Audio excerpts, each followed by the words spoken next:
सुख मांगता रहता है कि हमें और धन दे दो और पैसा दे दो और प्रॉपर्टी दे दो। नहीं, और कुंती मैया क्या मांगती है भगवान से? कहती है प्रभु मेरे जीवन में अगर कुछ देना चाहते हो तो बस एक ही चीज देना। क्या? मेरे जीवन में हमेशा दुख देते रहो। क्यों?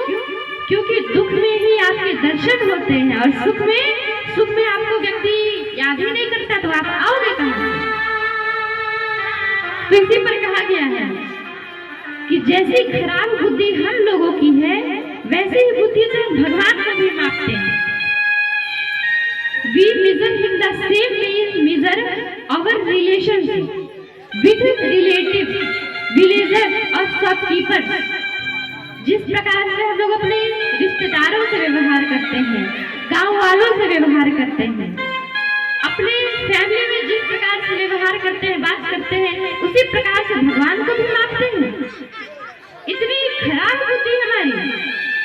उसके बाद से they have not understood the essence of devotion। उसके बाद से हम लोग भगवान को उतना, अगर कोई चीज हमारी ख्वाहिश ना पूरी हो ना तो हम लोग भगवान से क्या कहते हैं? भगवान आपने मेरे ही साथ गलत कर दिया। और जाकर के उससे पूछो, भागवत में प्रथम स्कंद में बताया गया है कि द्रौपदी के 5 पुत्र मारे गए थे और भगवान द्रौपदी के सामने खड़ी थे। उसने तो एक ही बार भगवान को नहीं कहा कि तुमने मेरे 5 पुत्रों को क्यों छीन लिया मुझसे। द्रौपदी गई थी भगवान से शिकायत करने के लिए, उसने तो नहीं कहा भगवान से। लेकिन नहीं, हम पर थोड़ी सी बला आ जाती है तो हम लोग भगवान को भी कोसने लगते हैं कि भगवान मेरे साथ ऐसा कर दिए, मैंने आपकी इतनी पूजा की, इतनी भक्ति की, तो बताओ।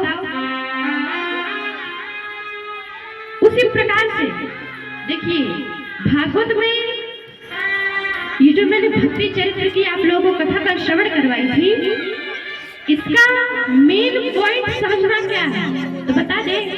तो ये जो भागवत में मैंने कल आप सभी को बताया, इसका मतलब है भक्ति दृढ़ कैसे होगी, ज्ञान वैराग्य किस प्रकार से दृढ़ होंगे।